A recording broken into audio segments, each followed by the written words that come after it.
भसाणी होता अनल गाँव में आम शोचु जाणीनु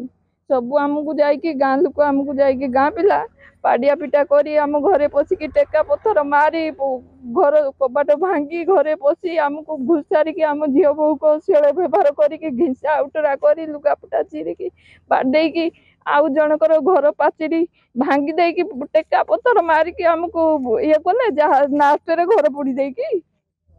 पीसीआर गाड़ी गला बेलू घर पोड़ी देकी पलि जाइले 4 बखरा घर होता गणेश पूजा भसाणी तांकर पिला से कौन झगड़ा है आम कि जानू कि आम से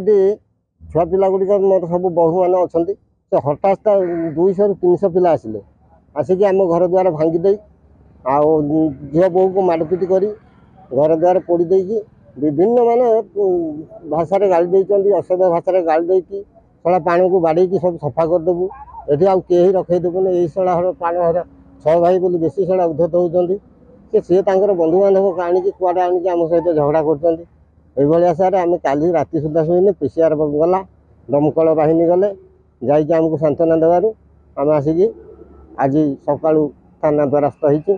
जदि थाना अधिकारी आम गुहारी किसी न शुणिबे आम उपरकू जावाई बाध्य हबू ना जीवन नाश देबू।